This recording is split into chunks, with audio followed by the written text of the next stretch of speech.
आज हम इस चीज को, मैं तो इस चीज को नजरअंदाज नहीं करूंगा कि कोई भी आदमी हमारे जम्मू कश्मीर को लूट के पाकिस्तान ले जाए, दिल्ली ले जाए या फिर यूपी ले जाए और हम चुपचाप देखते रहे। यहां पे लोग बाहर से जब यहां पे काम करने के लिए आते हैं ना जनाब, उनको देखना सुखड़े हुए बुरी हालत, और जब यहां से जाते हैं ना ऐसे फिटे हुए होते हैं, क्या हालत, उनके चेहरे भी लाल हो जाते हैं। और हम लोग जो पहले से अच्छे हंसते कट्टे थे, आज उनका वजन देखो 30-40 किलो पहुंच गया है। मेरा इलेक्शन के दौरान 17 किलो वजन तो मेरा कम हो गया, जो आज तक नहीं पूरा हो पा रहा। ये तो हालत हमारी। में बोला गया कि क्राइम रेट 0 होगा, लेकिन जितनी चेन स्नैचिंग मर्डर्स इस टाइम में जम्मू के बीच में हुए, शायद इससे पहले कोई कभी नहीं हुए, और इसकी जवाबदेही कौन तय करेगा। इस यूटी के दौरान बोला गया कि हेल्थ फैसिलिटीज को बढ़ाया जाएगा, लेकिन आज भी जाइए गांव में सारे हॉस्पिटल्स खाली हैं। मेरे बनी के 2 PSCs हैं जहां आज तक डॉक्टर नहीं पहुंचे, वो 3 महीने की कार्यकर्ती नहीं है, ये पिछले कई सालों से है। उसकी जवाबदेही कौन तय करेगा। आज हम 3 महीने का हिसाब तो मांगेंगे, लेकिन मुझे उस यूटी का भी हिसाब चाहिए, और वो देगा कौन। आज हम इस चीज को, मैं तो इस चीज को नजरअंदाज नहीं करूंगा कि कोई भी आदमी हमारे जम्मू कश्मीर को लूट के पाकिस्तान ले जाए, दिल्ली ले जाए या फिर यूपी ले जाए और हम चुपचाप देखते रहे। यहां पे लोग बाहर से जब यहां पे काम करने के लिए आते हैं ना जनाब, उनको देखना सुखड़े हुए बुरी हालत, और जब यहां से जाते हैं ना ऐसे फिटे हुए होते हैं, क्या हालत, उनके चेहरे भी लाल हो जाते हैं। और हम लोग जो पहले से अच्छे हंसते कट्टे थे, आज उनका वजन देखो 30-40 किलो पहुंच गया है। मेरा इलेक्शन के दौरान 17 किलो वजन तो मेरा कम हो गया, जो आज तक नहीं पूरा हो पा रहा। ये तो हालत हमारी यूटी में कर दी गई, इसका हिसाब किताब कौन देगा। यूटी बनाने के बाद मुझे बताया जाए कि किस चीज का हमें फायदा हुआ है। हाँ, मानता हूं एक चीज, रोड के बारे में ये बात करते हैं, बोलते हैं हमने रोड बनवाए, ये बोलते हैं श्रीनगर में हमने मिलिटेंसी कम की, तो ड्रग्स किसने बढ़ाया, बेरोजगारी किसने बढ़ाई, यहाँ पे जो दंगे फसाद हुए वो किसने करवाए। वो भी तो फिर उसकी भी तो हिम्मत रखिए ना बोलने की कि वो भी सरकार हमारी थी उस समय। अच्छी बात आएगी तो बोलेंगे हमारी सरकार है, जब बुरी बात आएगी तो बोलेंगे जनाब ये कोई और ही कर गया। तो वो और है कौन, उस और को सामने तो लाया जाए हमारे। आज जनाब ये हालत है हमारे जम्मू कश्मीर की, और खासकर बनी की मैं बोलना चाहूंगा। आज बिजली के बिल आ रहे हैं वहां पे, आज बिजली के कट्स हैं वहां पे। मेरे कम से कम 5 पंचायतें ऐसी हैं जहां पे बिजली, यहाँ पे हमारे शाहीन साहब ने बोला, यहाँ पे इन्होंने अपने बारे में बताया कि मेरा इलाका बहुत पिछड़ा है।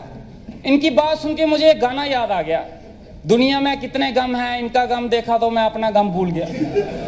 लेकिन भाई साहब मैं फिर भी बोलूंगा, मेरा इलाका आपसे भी पिछड़ा है। ये बिजली की तारों के लिए बोलते होंगे जनाब, मेरे तो बिजली के पोल ही नहीं लगे आज तक। हमारी 5 पंचायतें ऐसी हैं और वो 3 महीने में नहीं हुआ है, वो पिछले कई सालों से है जहां बिजली के पोल नहीं लगे आज तक। उन लोगों ने लकड़ी के खंबे लगाए, अपने पैसों से तारें खरीदी और लगा दी, और लाइनमैन पहुंच गया बिजली का बिल लेने। अब वो बिजली का बिल किस चीज के लिए दें, तार बिजली के डिपार्टमेंट ने नहीं दी, खंबे उन्होंने नहीं दिए, तो बिल किस बात का दिया जाए। जल शक्ति मिशन की बात हो रही है, ये 4 महीने पहले शुरू नहीं हुआ।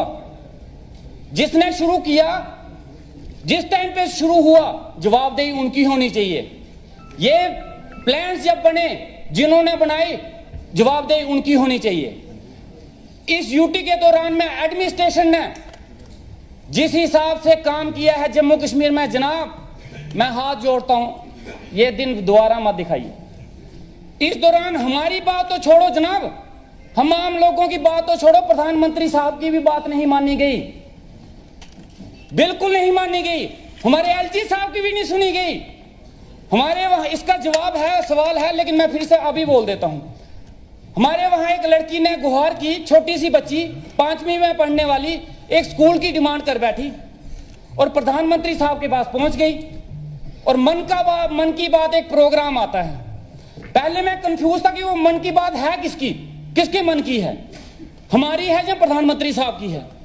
लेकिन उसके बाद पता चला कि मन की बात वो लोगों की सुनते हैं, अपनी ही नहीं करते हैं। उस लड़की की मन की बात सुनी गई उसकी मन की बात सुनने के बाद प्रधानमंत्री साहब ने रिएक्ट किया कि ये स्कूल बनेगा, और उनकी बात सुनने के बाद एडमिनिस्ट्रेशन भागी, हाँ हम स्कूल बनाएंगे। 2 साल हो गया आज तक वो स्कूल नहीं बना। हमारे प्रधानमंत्री साहब की भी वो मन की बात एडमिनिस्ट्रेशन ने इग्नोर कर दी, तो आम लोगों की क्या हैसियत है जनाब? और भाई साहब वो इतने सालों से आपने क्या कर लिया वो तो बता दो ना। आप बताइए ना आपने क्या कर दिया? उस स्कूल का एक कमरा ही बना देते। हमारी छोड़ो भैया, हमारी छोड़ो, इस प्रधान। और भाई साहब मेरी बात सुनो, हमारी छोड़ो, प्रधानमंत्री साहब की इज्जत रखने के लिए कमरा बनवा देते। वो हम बनवाएंगे ना, बनवाएंगे जनाब, देखिएगा हमारे कार्यकाल में बनेगा, जरूर बनेगा, और अब बढ़िया बनेगा। इतना ही नहीं, हमारे वहां पे एक दरिया है, वहां पे स्कूल के बच्चे बह गए। एलजी साहब ने बोला कि 2 महीने के अंदर अंदर यहाँ पुल बनेगा, आज तक वो पुल भी नहीं बना। एलजी साहब की बात भी नहीं सुनी गई, तो जनाब हमारी बातों की क्या औकात है, हमारा क्या सुना जाएगा?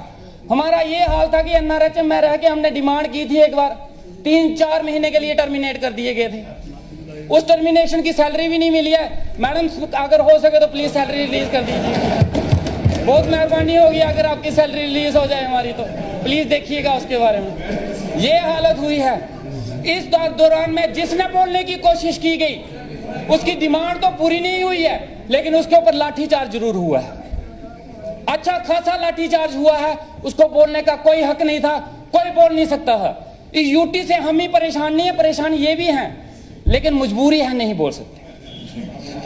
समझ गए ना, मजबूरियां होती हैं, कुछ की नहीं बोल सकता इंसान, वो इनकी मजबूरी मैं समझता हूँ। यूं ही कोई बेवफा नहीं होता, कुछ तो मजबूरियां इनकी भी रही हैं।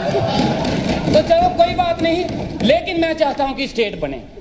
और बड़े से मुद्दे हैं, जैसे एनआरएचएम का मुद्दा था। मैं एनआरएचएम से आया हूं, मैं चाहूंगा कि एनआरएचएम के ऊपर कोई पॉलिसी बनाई जाए। काफी देर से लोग जो हैं एनआरएचएम में लगे हुए हैं, लेकिन आज तक उनकी कोई जॉब पॉलिसी नहीं बनी है। आज भी वो लोग जॉब पॉलिसी के लिए तरस रहे हैं, और कुछ नहीं हो तो मैं चाहता हूं कि उनकी सैलरी बढ़ाई जाए। उसके बाद अभी एक बरसात हुई है जनाब, एक बरसात हुई है, हम पानी के लिए बात हो गई। अब मैं डरता हूं कि अगली बरसात ना हो जाएगी। एक बरसात में हमारे रोड्स के और जो पिछले रोड्स के काम चले हैं उनकी पोल खुल के आ गई है बाहर। एक भी रोड एक भी डंगा अपनी जगह पे नहीं है, सब बह गए हैं। अब मुझे फोन पे फोन आते हैं कि जनाब रोड खुलवाओ। अब मैं रोड खुलवाऊं कैसे? अब मुश्किल ये आ गई है कि अब रोड खुलवाने हैं। ये जो रोड के इतने इतने बड़े शोशे चल रहे थे ना, वो रोड ना अपनी जगह। और दूसरी बरसात में मुझे लगता है वो रोड का नामो निशान भी गुम हो जाए, वो सैटेलाइट से ढूंढना पड़ेगा यहाँ कोई रोड था भी या नहीं था। इसके साथ ही ये हालत आज की हमारी कार्रवाई खत्म होती है। 5 मार्च बरोज बुधवार सुबह 10 बजे फिर इसी जगह मिलेंगे।